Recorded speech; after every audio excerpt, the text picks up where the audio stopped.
નમસ્કાર વિદ્યાર્થી મિત્રો, આજે આપણે ધોરણ 11 ના ગણિત વિષયનું પ્રકરણ નંબર 6 ક્રમચય અને સંચયનું ઇન્ટ્રોડક્શન કરવાના છીએ. કેમ કે ઘણા લોકોને આ ચેપ્ટર અઘરું પણ લાગતું હોય છે, પણ ખરેખર આ ચેપ્ટર ખૂબ ઇન્ટરેસ્ટિંગ બનવાનું છે. તો ક્રમચય અને સંચયની જો આપણે વાત કરીએ તો ઘણા વિદ્યાર્થીઓને એ જ તકલીફ પડે કે સર ક્રમચય કોને કહેવાય અને સંચય કોને કહેવાય. તો એના માટેનો સિમ્પલ ઇન્ટ્રોડક્શનનો આ વિડીયો છે. તેની અંદર તમને કમ્પ્લીટલી સમજાઈ જશે કે ક્રમચય ક્યારે વપરાય છે અને સંચય ક્યારે વપરાય છે. તો જોઈએ આપણે વિડીયોની અંદર. તો કે સૌથી પહેલા આ ચેપ્ટરની અંદર બે જ વસ્તુ આવવાની છે જે તમારે ખાસ યાદ રાખવાની છે. કઈ બે વસ્તુ? તો કે સૌથી પહેલી આવશે ગોઠવણી. તમે નાના હોય ત્યારે આવા ખબર આ બ્લોક્સ છે એકની ઉપર એક ગોઠવતા હતા, એ ગોઠવણી છે, એને ગોઠવણી કહેવાય છે. તો એક વસ્તુ આવશે, એક તો ગોઠવણી, ઇંગ્લિશમાં કહીએ તો અરેન્જમેન્ટ, કે જ્યાં ક્રમ મહત્વનો છે. એ તમારે શીખવાનું કે ક્યાં ક્રમ મહત્વનો આવે છે એ તમારે જોવાનું છે. અને બીજી વસ્તુ કઈ આવશે તો કે પસંદગી, એટલે કે સિલેક્શન, તો કે ક્યાં ક્રમ મહત્વનો નથી. આ બે વસ્તુ તમારે સૌથી પહેલા ઓબ્ઝર્વ કરવાની છે. જ્યારે પણ તમને કોઈ રકમ આપે તો એની અંદર સૌથી પહેલા તમારે ઓબ્ઝર્વ એ કરવાનું કે આની અંદર મારે ક્રમ પસંદ કરવાનો છે કે ક્રમનું મહત્વ છે કે નહીં, એ પહેલા જોવાનું. તો ક્યાં ગોઠવણી આવે છે અને ક્યાં પસંદગી આવે છે એ તમારે ચેક કરવાનું છે. તો ઉદાહરણથી ધારો કે સમજીએ આપણે. તમે બેંકની અંદર જતા હશો તો બેંકની અંદર એટીએમમાં જ્યારે તમે તમારું કાર્ડ નાખો છો, એટીએમ કાર્ડ, અને તમે એક પિન નાખો છો, બધાનો અલગ અલગ પિન હોઈ શકે. ધારો કે તમારો પિન છે 1 2 3 4. તો 1 2 3 4 ની બદલે તમે કદાચ 4 3 2 1 નાખો તો તમારા પૈસા નીકળી શકે નહીં, કેમ કે ખોટું પિન જાય છે. જો તમે એનો ક્રમ બદલી નાખો, હવે જો ખાસ ધ્યાન રાખજો, શું આવ્યું અહીંયા? ક્રમ. જે ક્રમમાં તમારો પિન લખાયેલો છે એ જ ક્રમમાં તમારે અહીંયા એન્ટર કરવો પડે. ધારો કે 1 2 3 4, તો 1 2 3 4 નાખો તો જ તમારે એમાંથી પૈસા નખાય તો નીકળે. પણ જો તમે એની બદલે ક્રમ ફેરવી નાખો તો એનો, અથવા ખાલી 3 અને 4 નો ક્રમ ફેરવી નાખો, 1 2 4 3, તો ખુલે. કદાચ તમારો મોબાઈલનો પાસવર્ડ પણ હોય તો તમે જે ક્રમમાં પાસવર્ડ લખેલો છે એ જ ક્રમમાં તમારે પાસવર્ડ લખવો પડે. એટલે કે અહીંયા શું મહત્વનું આવ્યું? ક્રમ મહત્વનો આવ્યો. આટલું ક્લિયર થાય છે? ચાલો, સિમ્પલ સવાલ હતો. જો કે જો તમારો પિન 1 2 3 4 હોય અને જો તમે 4 3 2 1 લખો તો શું પૈસા નીકળશે? ઓબ્વિયસલી નહીં નીકળે. કેમ? કેમ કે અંકો સમાન છે પરંતુ તેમનો ક્રમ બદલાઈ ગયો છે. એટલે અહીંયા ક્રમ મહત્વનો છે. બીજું કોઈક ઉદાહરણ જોઈએ. જેમ કે અહીંયા તમારે ગોઠવવાના છે. મારે કોઈ 3 વ્યક્તિ છે, એક લાલ કલરનું ટી શર્ટ પહેરેલું છે, એક બ્લુ છે અને એક ગ્રીન છે. હવે મારે આને આ જ ક્રમમાં ગોઠવવા છે, 1 2 અને 3 નંબર ઉપર. જો આ ગ્રીન વાળાને પહેલા બેસાડી દઉં તો આ ક્રમ કેવો થઈ જાય? 3 1 2. ક્રમ બદલાઈ જાય.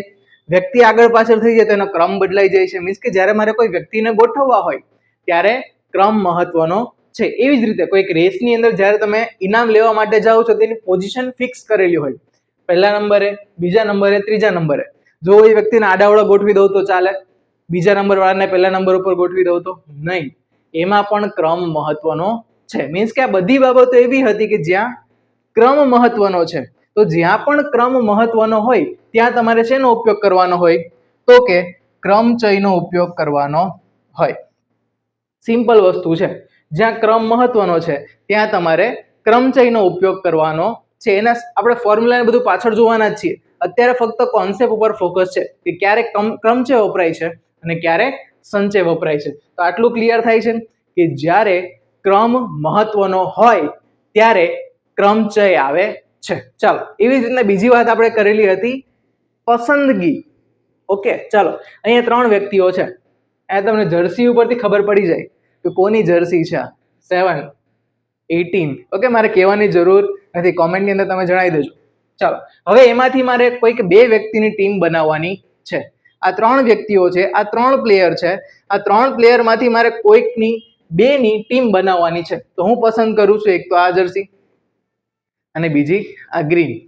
તો આ 2 વ્યક્તિનો ટીમ બનાવું છું. તો જો હું એને પહેલા આ 7 નંબરની જર્સીને પસંદ કરું ને પછી 10 ને પસંદ કરું, અથવા તો પહેલા 10 ને પસંદ કરું, એ જુઓ, પહેલા 10 ને પસંદ કરું ને પછી 7 ને, સમજાય છે? અહીંયા પહેલા બ્લુ પસંદ કરું પછી ગ્રીન, કાં તો પહેલા ગ્રીન પછી બ્લુ. કોઈ ફરક પડે છે ટીમમાં? ટીમમાં કોઈ ફરક પડવાનો છે? હું પહેલા ગમે તેને લઉં, પહેલા બ્લુ ને લઉં કે ગ્રીન ને લઉં, અલ્ટિમેટલી બંને ટીમ તો એક જ રહેવાની છે. એટલે કોઈ પણ ક્રમમાં ટીમ બનાવું તો પણ ટીમ તો સરખી જ બનવાની છે. એટલે અહીંયા ક્રમ મહત્વનો નથી. એટલે જો સિમ્પલ લખેલું 3 ખેલાડીમાંથી 2 ની ટીમ બનાવવી છે. અહીંયા તમને નામ આપ્યા છે, એને પસંદ કરો. તો જો નામ આગળ પાછળ કર્યા, પહેલા સચિન પછી ધોની, કાં તો ધોની અને સચિન, પણ ટીમ તો આ બેની જ બનવાની છે ને. ભલે ને ગમે એને પહેલા પસંદ કરું કે એને પછી પસંદ કરું, મીન્સ કે અહીંયા ક્રમ મહત્વનો નથી. બીજા કોઈક ઉદાહરણ લઈએ. ચાલો અહીંયા જો તમને એક્ઝામ પેપરની અંદર ઘણી વખત એવું આપ્યું હોય કે અહીંયા 8 પ્રશ્નો આપેલા છે, 8 માંથી કોઈ પણ 5 પ્રશ્નો લખો.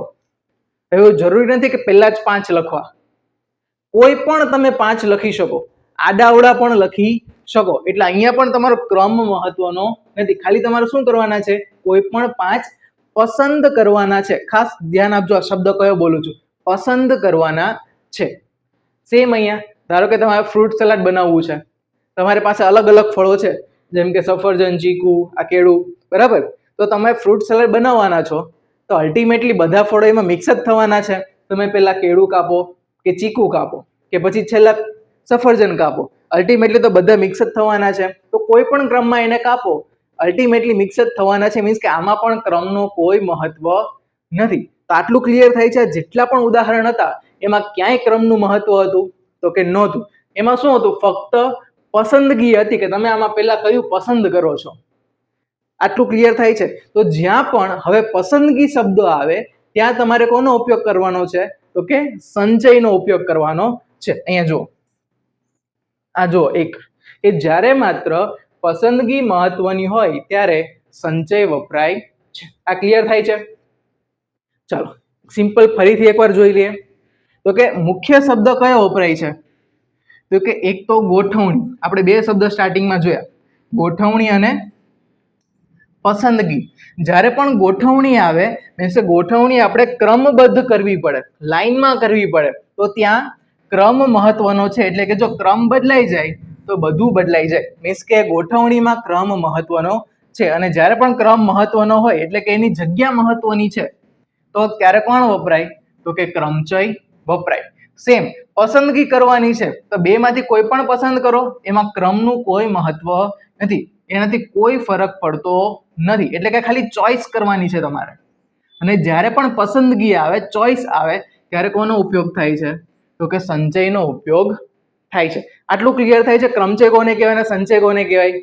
ચલો તો આના સૂત્ર આપણે આગળ જોવાના છીએ કે n ફેક્ટોરિયલ કોને કહેવાય, NPR, NCR. અહીંયા જો P એટલે પરમ્યુટેશન એટલે કે ક્રમચય, શું થશે, ક્રમચય. અને C એટલે કોમ્બિનેશન એટલે કે સંચય. આ 2 સૂત્ર આપણે આગળના વિડીયોની અંદર ભણવાના છે. પણ આટલું તમને કોન્સેપ્ટ ક્લિયર થાય છે કે ક્રમચય ક્યારે વપરાય અને સંચય ક્યારે વપરાય. તો કે જ્યારે ગોઠવણીની વાત આવે, જ્યારે ક્રમ મહત્વનો હોય ત્યારે ક્રમચય, અને જ્યારે પસંદગીની વાત આવે અને ક્રમથી એને કોઈ ફરક નથી પડતો ત્યારે સંચય આવે છે. આટલું ક્લિયર થાય છે. ઓકે, તો મળીએ છીએ આના સૂત્રો સાથે નવા વિડીયોની અંદર. ત્યાં સુધી જય હિન્દ, જય ભારત.